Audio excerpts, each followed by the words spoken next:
Yo tout le monde, j'espère que vous allez bien. Aujourd'hui, le mercredi 25 juin, on a eu un BTC qui a explosé. Rappelez-vous, dans la dernière vidéo, les gars, il y a à peine 2 jours, on était à 100 000 $.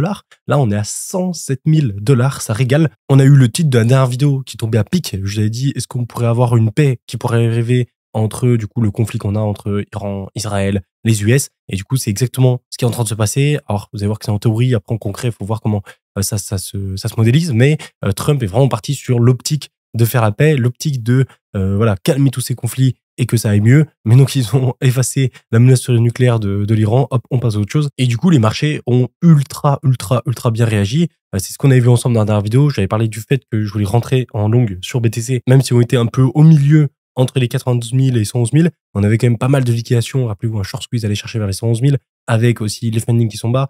Et du coup, l'envisagement du fait que on aurait plus une paix, enfin une désescalade du conflit qu'une escalade du conflit. Du coup, juste après la vidéo, j'ai posé un long, je sais pas si vous l'avez vu sur Twitter, ça a plutôt bien marché. J'ai pu quote aussi un trade, vous allez voir, sur un même coin que j'ai depuis au moins 1 ou 2 mois, ça fait plaisir. Et le dernier que j'ai lancé sur BGB, on va voir aussi après, vous allez voir, il est super intéressant. Et du coup, voilà, dans l'ensemble, on a tous les marchés qui ont pump, que ce soit les marchés traditionnels qui ont repris très fort à la hausse là, ce début de semaine, et BTC, même chose.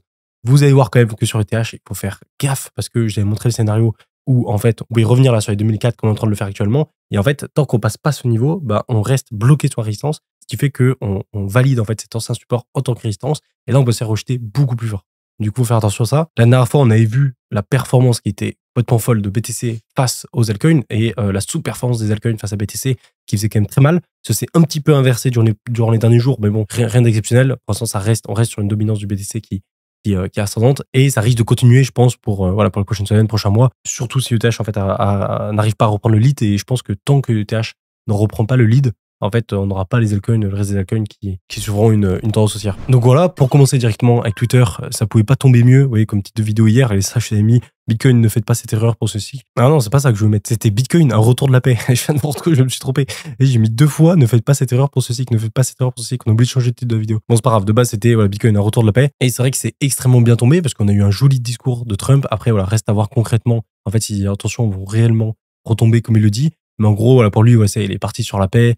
Il dit que, en fait, les 2 pays, que ce soit Israël ou l'Iran, seraient gagnants, en fait, de se tirer vers le haut et de s'entraider au lieu de se faire la guerre, quoi. C'est des trucs assez bateaux, mais qui sont assez ironiques, je sais pas, avec le cadre qu'il y a eu ces dernières semaines, où en fait, t'as des pays qui sont à la guerre, qui se détestent et qui s'envoient des pics énormes. Et derrière, t'as Trump qui vient balancer une ogive dans le bunker pour exploser le nucléaire. Et après, hop, on fait la paix. Et en fait, c'est peu du rapport de force, de toute façon, vu que l'Iran, ils ont beau avoir énormément la haine, je pense qu'ils ont une haine profonde là contre les US et l'Israël.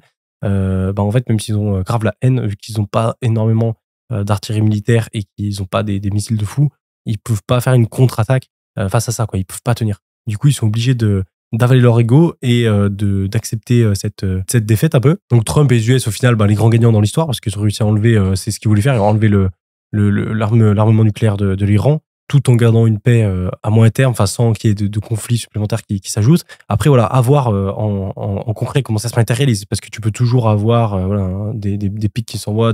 Après, si c'est pics, ça va, mais si tu as des attaques qui se font, ça peut relancer tout le bordel qu'on a eu autour de ça les dernières semaines, quoi. Et pour l'instant, c'est pas le cas. Du coup, plutôt désescalade du conflit, donc forcément, les marchés ont ultra bien réagi. Et vous voyez déjà, le tweet que je vous ai mis là dans la dernière vidéo, ça fait une semaine que la situation empire, et pourtant les marchés restent étonnamment sereins. Même si on a pris une petite claque sur les cryptos du côté des marchés traditionnels, ça ne bouge pas. Les marchés qui restent verts malgré une situation aussi tendue, c'est plutôt bon signe, surtout pour la suite quand les conflits commenceront à se calmer. Et oui, c'est exactement ce qui se passait. En gros, on avait des marchés qui étaient plutôt corrects, on n'avait pas de correction énorme. Et quand vous avez des mauvaises news et un marché qui reste très bien, très stable, même haussier, c'est très bon signe parce que ça veut dire que le momentum du marché, la tendance du marché est tellement haussière et tellement forte en faveur des bulles que même les mauvaises news comme ça n'atteignent pas trop le marché. Après, c'est toujours pareil. Il faut prendre en compte que le marché va plus ou moins pricer les news comme il le veut et parfois on a du mal à comprendre pourquoi.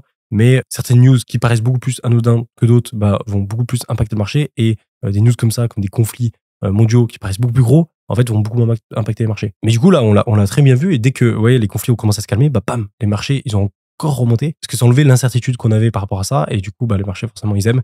Et donc, on est venu faire des plus hauts. Et ouais, sur BTC, on était vraiment coincés. On était ici, quoi. On était vraiment coincés entre ouais, les 92 qui étaient le plus bas là. En plus, on était sous le ruban. Ou alors vers les 111. Ce qui était bien, c'est que on avait pas mal de liquidation à aller chercher vers les 111, plus les fundings qui sont très bas, donc beaucoup de gens qui shortent, donc plus de chances d'aller vers le haut pour aller liquider ces shorts trop présents. Mais ce que je vous ai dit en dessous, c'est que malgré tout ça, les infos sur les conflits, je pense qu'on a plus de chances que la situation se calme plutôt qu'elle s'envenime davantage. Et du coup, je vais tenter un petit long sur BTC avec un stop loss à 98 000. Et du coup, c'est ce que j'ai lancé juste après. Et ça, c'était vraiment, c'était peut-être 1 heure après ma vidéo, vous voyez, où j'ai lancé du coup mon long ici à 102 000, stop loss donc à 98 000. Et après, le but, c'était de faire TP à 108 000, puis 111 000 $. Bon, finalement, j'ai TP un peu plus tôt. J'ai TP déjà 50% vers les 105 000 $ parce que j'avais besoin de prendre des profits sur ce trade vu que j'ai pas eu des énormes, les derniers trades que j'ai fait étaient pas fous. J'ai eu pas mal de stop loss. Du coup, là, je vais récupérer déjà des profits, sécuriser ça. Et derrière, là, les autres 50% qui restent, je les ai split entre les 108 000 $. Donc, pour sortir à 108 000 et à 111 000 $. Ouais, je l'ai juste ici d'ailleurs, le trade. Là, pour l'instant, je suis encore en gain, mais en fait, j'étais rentré, vous voyez, sur cette bougie ici. Donc là, je suis sorti et en fait, j'ai remis une position ici avec un stop loss beaucoup plus serré cette fois-ci avec là et du coup, hop, ça me prolonge ma position. Alors pourquoi j'ai fait ça? C'était pour faire la technique, rappelez-vous, de margin où en gros, tu peux augmenter ou diminuer ton margin, ce qui fait que ça te monte ta liquidation plus haut. Mais si en fait, tu as de l'espace par rapport à ta liquidation, que tu sais, enfin que ton stop loss dans tous les cas est au-dessus de ta liquidation, mais en fait tu t'en fous, tu peux l'enlever et puis moi ça te permet de récupérer du margin de cette façon et éventuellement le remettre dans le trade si ça vaut le coup. Et du coup là j'ai deux OTP qui sont ici à 108 000 et 110 000 $. Et le but c'est de venir chercher la liquidation vers les 111 000 pour pouvoir clôturer ce trade en entier. Et d'ailleurs comme d'hab, si ça vous intéresse, n'hésitez pas, vous avez tout en description. Bluffin là si vous voulez trader, si vous voulez tester un peu de votre côté, vous avez tous les bonus et les réductions sur les frais de transaction qui sont en description. Aussi, regardez ça, j'ai clôturé les gars un gros trade, 31 000 $, c'est pas mal quand même. Mais surtout, regardez le pourcentage, 1800%, c'est n'importe quoi. Du x19, c'était un vieux trade que j'avais sur Mood, et en fait que j'avais laissé, je sais pas si vous vous souvenez, mais en gros, c'était un meme coin, j'étais rentré dessus, et puis les jours qui ont suivi, ça fait exploser. J'étais monté à plus de 40 000, et en gros, petit à petit, il commençait à redescendre. Et là, j'étais en mode, bon, vas-y, ça se trouve, j'attends tout l'été, et au final, je vais me faire sortir à la fin de l'été. Du coup, je préfère sortir maintenant. J'avais besoin de liquidité en plus, parce que je suis en train de finir l'achat de villa dans l'immobilier et du coup j'ai besoin de liquidité, c'est pour ça que je l'ai retiré. Mais derrière, très beau trade quand même parce que je passais de 1750 $ de position à 31 000 $ et j'ai rarement fait autant de pourcents parce que quand même à 1800% c'est pas souvent. Donc ça fait plaisir. Et le dernier petit long du coup que j'ai lancé, c'est le BGB. Ouais, j'ai lancé une position ici à 4,2 $ avec une autre entrée à 4,26 $ et derrière j'ai mis mon stop loss vers les 3,88 donc vers le plus bas. L'objectif c'est juste de revenir vers les niveaux qu'on vient chercher ici à chaque fois depuis le range qu'on depuis mars pour aller chercher du coup les 5 $. Ouais, tant qu'on y est, vous voyez, je vous le montre juste ici. En gros, entrée là, deuxième entrée là et stop loss, vous voyez, assez serré quand même, collé vers le plus bas si jamais ça s'inverse. Et ça, c'était une entrée que je voulais faire depuis longtemps parce qu'en fait, BGB, vous voyez, à chaque fois, il revient sur ces niveaux-là. Et à chaque fois, en fait, oui, j'étais rentré une fois ici et ici. Et le truc, c'est qu'à chaque fois, il revient sur ce niveau. Et là, du coup, c'est un niveau qui est vraiment défendu par le cours. Donc, rentrer, en fait, prendre une position ici avec un stop loss, même dans le meilleur des cas, c'est le mettre ici. Mais bon, ça fait un peu bas en termes de pourcentage. Et après, en fait, revenir et jouer ce mouvement-là, je trouve que c'est plutôt pertinent et c'est un mouvement que j'attendais depuis un mois, donc je suis content de le prendre maintenant. Après, BGB, on reviendra sur TradingView pour l'analyser, mais il est très, très solide. Et le dernier que j'ai, alors, j'ai énormément de trades en ce moment, mais c'est Cookie. Déjà, pas tant que ça, j'en ai juste 3. J'ai BGB, BTC et Cookie. Et Cookie, en fait, j'étais pareil, rentré ici, ça avait explosé. Je vous avais dit, bon, je devrais TP, mais je TP pas parce que je faisais le pari que, un peu comme on a eu avant ici, où en fait, on était venu corriger, bam, on avait pété. Là, je pensais qu'on allait faire le même truc par rapport au ETH qui venait break, etc. Bon, finalement, vu que là, pour l'instant, les altcoins, c'est pas la folie, bon, j'ai laissé mon stop loss plus bas, en dessous des plus bas ici, en espérant que cette zone tienne. Sinon, c'est pas grave, je me ferai sortir. Et ce sera un trade pour septembre. Mais la même chose, vous voyez, Cookie, entrer ici avec stop loss un petit peu plus bas, juste là. Franchement, ça vaut le coup. Un peu comme BGB au final, vous voyez, avec le petit support qu'on a là. Prendre une entrée sur le bas avec le stop loss en dessous et rejouer, vous voyez, les plus hauts qu'on a eu ici. C'est assez pertinent. Après, le problème des altcoins, c'est qu'ils sont tellement ils ont tellement peu de momentum en ce moment, c'est-à-dire ils ont tellement peu de hype que aller chercher juste quelques dizaines de pourcents, c'est compliqué. C'est compliqué, oui. Il y a quelques rebonds par-ci par-là, mais ça reste compliqué, quoi. Du coup, c'est très dur, en fait. Faut vraiment bien timer les mouvements et faut bien rentrer, bien sortir. Sinon, c'est compliqué de faire des profits. Et je trouve que c'est plus simple de rester sur BTC au final. Et après, ça s'inversera. Ça s'inversera peut-être quand on arrivera vers septembre et qui sera beaucoup plus correct pour les altcoins, mais pour l'instant, Bitcoin a l'avantage là-dessus pour en termes de mouvement, enfin, qui sont plus simples à prendre. On a plus d'opportunités que sur les altcoins. Et là, pareil, ZoomX, si ça vous intéresse, vous avez tout en description. Allez, je passe sur les data, regardez ça, on a toujours l'énorme cluster de liquidation. Franchement, les balaises, c'est vraiment, vraiment imposant. Ouais, vers les 111 000, là, on a que du 200 millions qui s'accumulent, donc quasi peut-être 1 milliard de dollars là qui nous attendent. Et là, vous voyez, on est parti pour aller chercher. Alors, je sais pas si on va aller chercher, c'est pour ça que j'ai mis un premier TP à 108 000, un autre à 105 et puis un autre à 111. Après, ce qui est encourageant avec toutes ces liquidations qu'on a ici, c'est les funding. Ouais, les funding, on est toujours à 0,0015, on est très très bas. Donc ça veut dire qu'on a beaucoup de gens qui shortent. Donc un short squeeze potentiel à aller chercher. Et en plus, regardez, les fundings sur ETH sont en négatif. Donc, c'est-à-dire qu'on a plus de gens qui short que de long. Ça, c'est assez ouf. Si on passe sur BTC, on voit la reprise qu'on a eue. Alors, ce qui est assez flagrant, c'est la reprise dans le ruban. Vous voyez, le ruban, c'est pas l'indicateur magique. Il faut faire attention à ça. Souvent, on se dit, ouais, le ruban trop fort. À chaque fois qu'on passe au-dessus ou en dessous, ça veut tout dire. Mais non, vous voyez, surtout quand on arrive dans ce genre de phase, vous voyez, comme ici, ou même ici, là, ça commence à devenir un peu n'importe quoi. Le ruban, j'ai remarqué.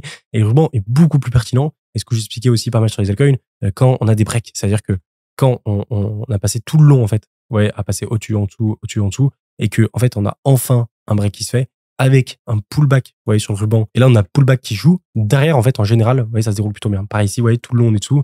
Hop, on a le break. Derrière, on vient éventuellement un petit peu pullback ici, puis boum, ça se déroule. C'est toujours pareil. Ouais, même chose ici, vous voyez, on passe au-dessus, tac, tac, tac, et là, tout le long, ça repart. Par contre, dès qu'on arrive, vous voyez, vers la fin un peu, et qu'on repasse un peu en dessous, comme on a eu ici, puis tu repasses au-dessus, tu repasses en dessous, tu repasses au-dessus, ça commence à être le bordel. Ouais, c'est la même chose ici, où on commençait à passer un petit peu en dessous, au-dessus, en dessous, au-dessus, etc. Ça n'a plus trop de sens. Et là, au final, on arrive dans cette phase-là où, ouais, on va gratter en dessous, on passe en dessous, on repasse au-dessus. C'est très probable qu'on repasse en dessous durant les prochaines semaines, puis on repasse au-dessus, etc. Donc c'est pour ça, le ruban, je le mets un peu de côté. Pour l'instant, il est beaucoup moins intéressant. Il sera beaucoup plus intéressant, je pense, quand, vous voyez, on aura donc toute une phase un peu chiante, ouais, ici.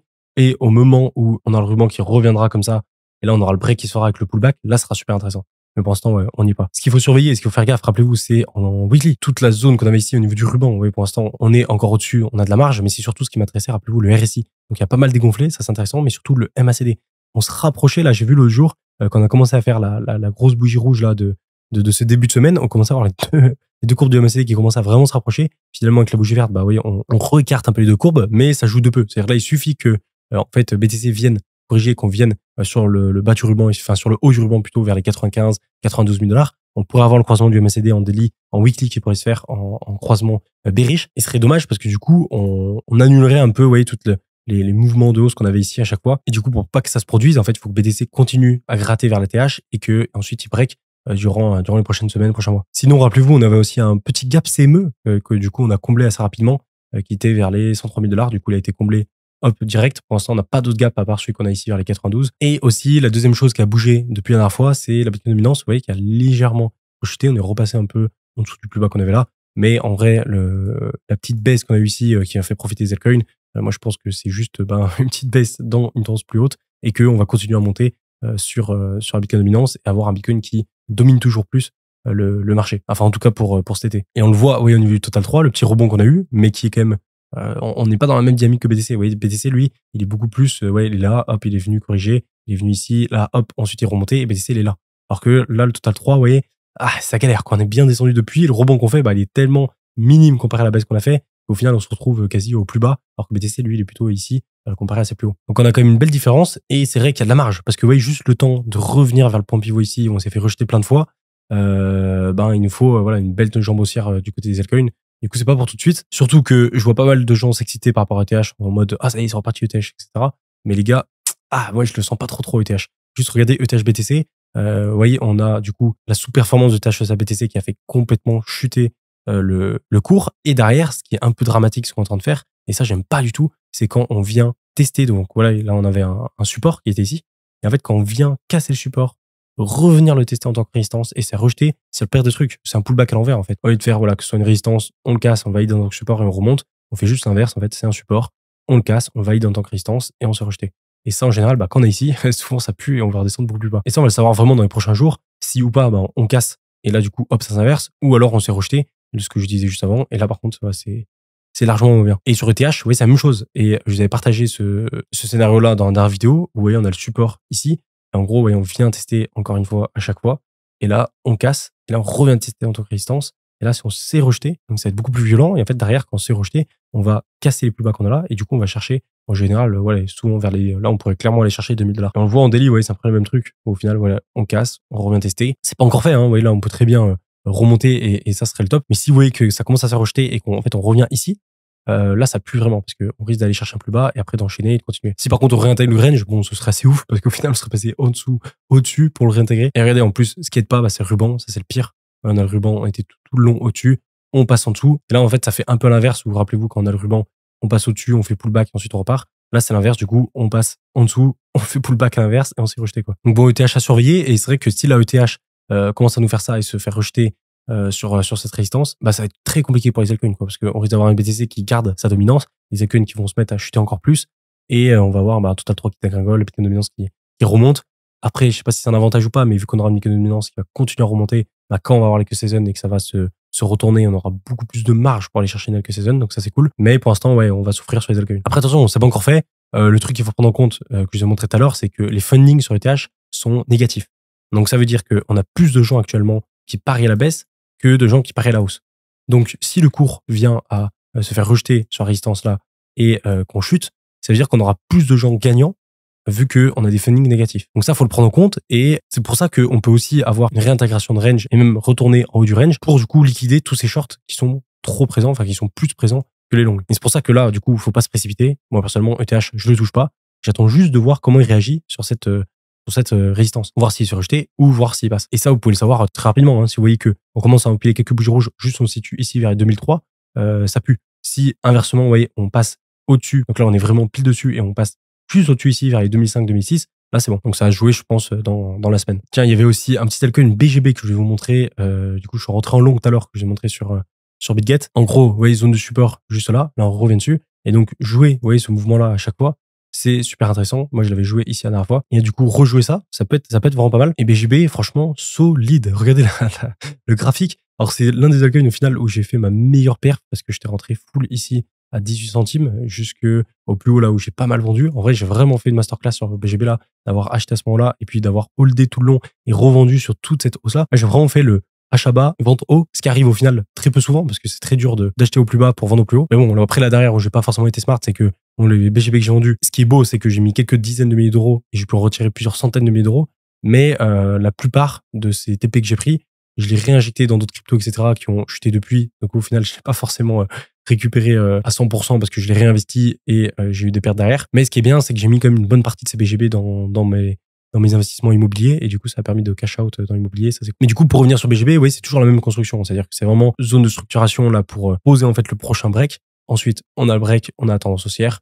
Pareil, zone de structuration, le break, on structure, le break, on structure et ensuite le break, etc., etc. Ce qui est intéressant là, c'est que à chaque fois, rappelez-vous, on avait vu ensemble les Fibonacci, mais si on regarde les Fibo, en fait, à chaque fois, on se retrouve donc sur les corrections de Fibo qui reviennent toujours au même. Et là, de nouveau, on revient sur la même correction de Fibo qui correspond ici, ouais, pile entre les 0,382 et les 0,78. Et c'est un peu ce qu'on avait en fait au final à chaque fois. Et franchement, BGB solide, hein, parce que vous voyez, la correction là qu'il nous fait, vous voyez, la petite correction qu'il nous fait comparée à la hausse qu'il a eu ici, franchement, c'est que dalle. Et c'est un des altcoins, je pense, avec le hype, avec ce genre de token qui résiste pour l'instant le mieux, quoi. Et moi, j'avais pas mal investi dessus parce que j'étais parti du même principe que le BNB. Et ça sera un truc à faire au prochain cycle aussi. C'est-à-dire que en 2019, 2018-2019, le BNB, c'était l'un des altcoins que j'avais le plus acheté parce que je me disais, vu qu'il y a une énorme plateforme derrière et que voilà, ils font du buy and burn, c'est-à-dire ils achètent leurs tokens et puis ils les brûlent, plus ils vont essayer de donner un maximum d'utilité à leurs tokens, et bah forcément, le token devrait grave monter.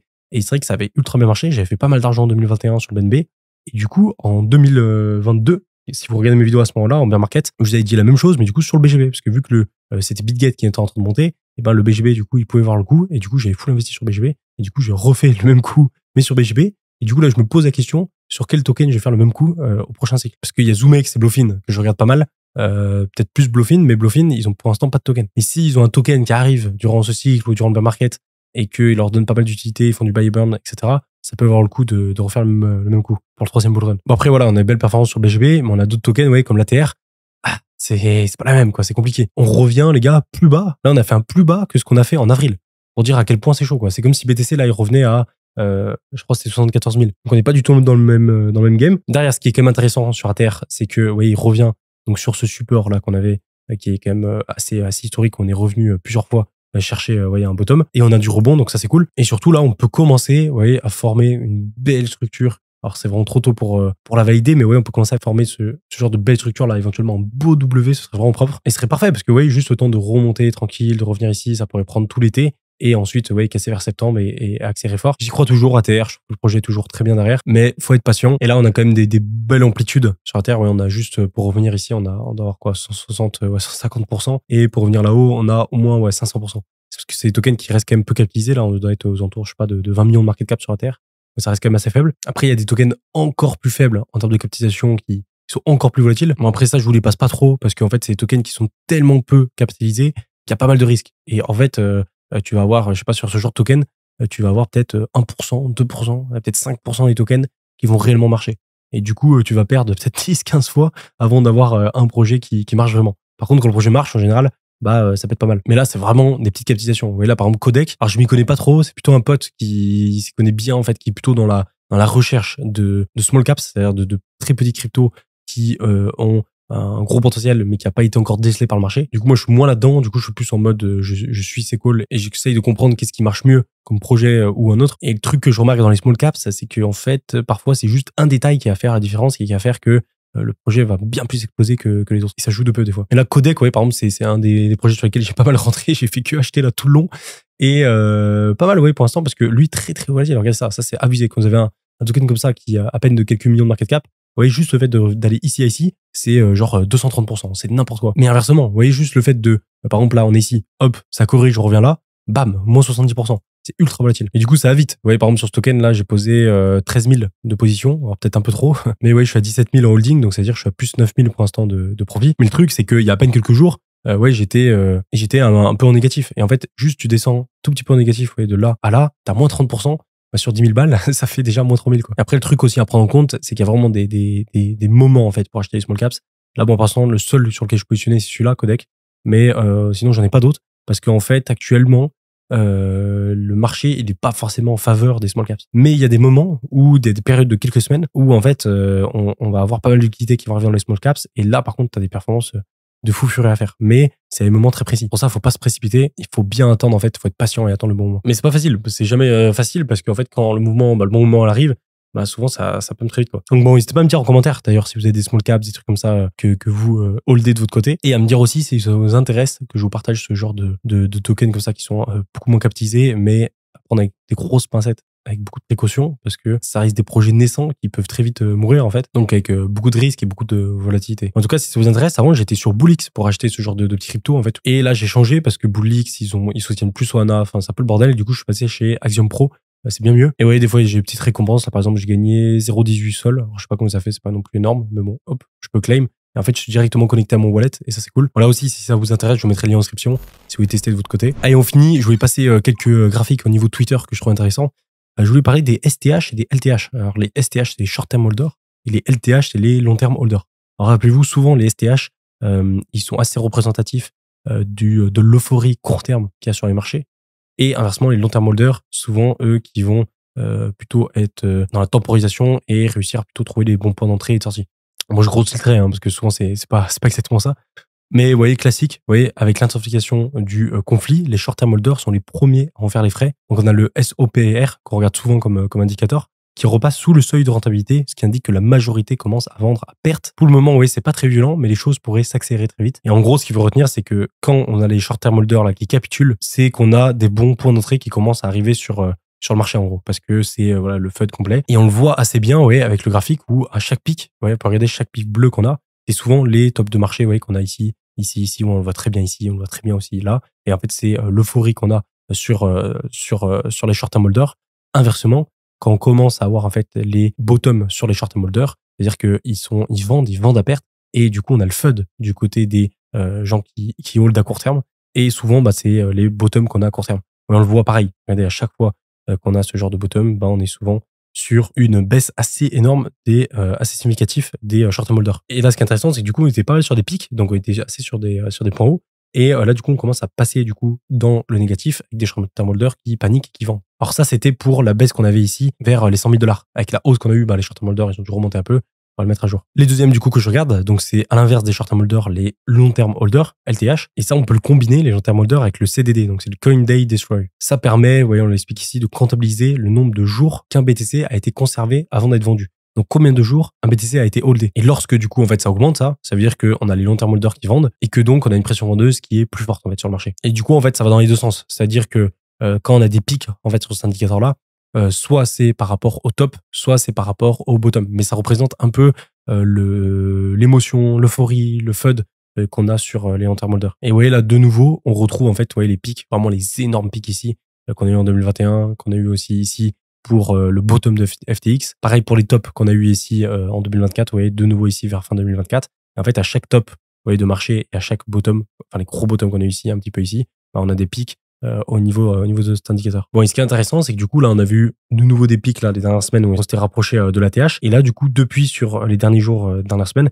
on a quand même pas mal diminué. Et en fait, on revient sur les niveaux bas qu'on a ici, qui en général, bah, les très bons niveaux, parce que ce sont les niveaux, vous voyez, où on est sur la phase de latérisation avant de péter. Par ici, vous voyez, phase de latérisation avant de péter. Phase de latérisation, pareil, avant de péter. Après, c'est un indicateur, vous voyez, moi, plutôt long terme, donc ça se fait sur plusieurs semaines, mais c'est plutôt bon signe, en tout cas, pour BTC. Et le dernier que je vais vous montrer, c'est la supply qui est représentée, vous voyez, par les différentes zones de couleur. En fait, plus on arrive sur des zones qui sont foncées, plus on a une supply haute, vous voyez, vers 200 000. Et on voit, bah, comme à chaque fois, vous voyez, là, on avait une grosse zone de support ici, qui était assez marquée par la supply qui était présente ici. Et à force d'avancer, forcément, ça diminue parce que le cours est bien plus haut. On a eu aussi cette zone qui était pas mal défendue ici, qui a formé du coup un peu notre bottom. Et derrière, bien sûr, la zone qu'on a ici qui est énormément travaillée. Et en fait, ça représente un peu au final les volumes profile qu'on n'a pas vu d'ailleurs depuis longtemps sur BTC. Et du coup, ce qu'on peut en tirer de ce graphique-là, c'est juste en fait surtout ce niveau-là que je trouve intéressant là, vers les 90 à peu près, qui représente au final le point pivot des 92 000 $, ouais, qui est très marqué aussi par la supply. On l'a pas mal vu ensemble, mais oui, c'est vraiment le bas du range qu'on a formé ici, qui était tout le long là. Quand il est venu tester ici, on s'est fait rejeter et qu'on a pu recasser ici. Et en fait, là, de nouveau, si on prolonge, bah, c'est le bas du range de tout le long ici. Et ça représente bien, vous voyez, la cassure, la différence entre la zone qui est remplie de supply et la zone qui l'est beaucoup moins. Donc vraiment, 92 000 points pivots. On peut revenir dessus durant cet été, durant les prochains mois. C'est pas un problème, c'est pas grave. Ça remettra pas en question la fin du bull run. Par contre, faut pas passer en dessous. Parce que si on passe en dessous, là, on repasse sur une dynamique qui est clairement baissière qu'on a eu en fait durant mars, quoi. Allez, ouais, pour tout ça, je finis avec le commentaire du jour de Tonton Alex qui nous dit: Hello, pour moi, il n'y aura pas d'alcool season cette année sans baisse des taux des US. Le cycle de 4 ans étant lié à de grosses impressions monétaires de 2017-2021, donc peu probable que tout ce processus d'impression soit en place dès octobre. Je reste quand même haussier long terme. Merci pour ta vidéo. Merci pour ton commentaire et ça fait plaisir. Alors, la baisse des taux, compliqué. En fait, on a une baisse des taux qui est, j'ai vu, qui pouvait être prévu pour jeudi. Il y a un gars de la Fed qui a dit ça, mais pas pour jeudi, pour juillet. Mais ça me paraît un peu complexe. Je pense que ça arrivera plutôt pour celle de septembre, parce que celle de septembre, pour l'instant, on est à 65%, je crois, 64% en faveur en fait d'une baisse des taux. Après, ça peut changer. Le truc, c'est ce que vise la Fed, c'est au moins une baisse des taux durant 2025. Donc, c'est-à-dire qu'on en aura au moins une là pour la fin d'année. Le truc, et là où tu as raison, c'est que en général, on a toujours un temps de latence où quand on a une baisse des taux, c'est pas instantanément où ça se ressentira dans l'économie. C'est-à-dire que on a une baisse des taux et dans les mois qui suivent, même les trimestres qui suivent, on a l'économie qui est un peu plus stimulée. C'est-à-dire qu'on a l'économie qui va refaire un peu plus de prêts pour voilà, les projets, pour différents projets, pour investir, etc. Parce qu'il y a stimulé l'économie derrière, mais c'est vrai que ça prend plusieurs mois. Après, ça, les marchés, j'ai l'impression qu'ils s'en foutent un peu parce qu'en fait, ils sont juste dans l'anticipation de l'anticipation. Ils sont toujours en train d'anticiper. Du coup, ce qui va être vraiment important pour nous, c'est donc la baisse des taux d'intérêt pour la fin d'année et que cette baisse des taux d'intérêt se prolonge pour 2026. Et si on a en fait la Fed qui vont dans ce sens-là et qui disent, bah voilà, là on baisse les taux d'intérêt pour, par exemple, je sais pas, pour septembre, et que on va continuer à baisser les taux d'intérêt durant 2026, et ben en fait le marché va anticiper ça et ça va être quelque chose de bullish quoi pour les altcoins, je pense. Après, là où tu as raison, c'est vrai que on n'est pas dans les mêmes dynamiques que ce qu'on a eu en 2017-2021. 2017-2021, on était vraiment dans des grosses impressions monétaires et du coup ça stimulait l'économie de malade. Ce qui est beaucoup moins le cas aujourd'hui. Par contre, ce qui a un autre avantage, je trouve, c'est la baisse du dollar. Ça, c'est réel. À chaque fois, on a toujours cette corrélation qui est vraiment forte.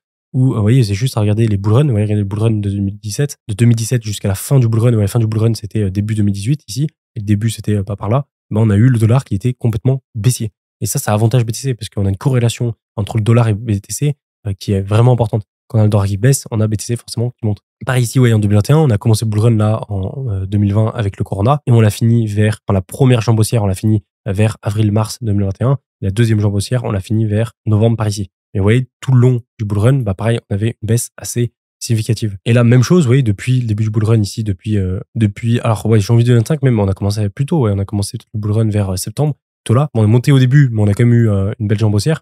Mais ce qui est cool, c'est que là, depuis janvier, vous voyez, on ne fait que baisser sur le dollar. Et là, on est en train de casser, vous voyez, ce gros support qu'on a ici. Et ce qui est magnifique, et comme je vous l'ai expliqué tout à l'heure sur ETH, on a fait typique le pullback classique là qu'on a. C'est-à-dire qu'on a le support, vous voyez, qui est ici. Et qu'est-ce qu'on fait? On vient casser ce support et on revient tester en tant que résistance. Et bam, on se fait rejeter. Et ça, c'est excellent parce que du coup, on fait un plus bas et là, on risque d'aller encore plus bas.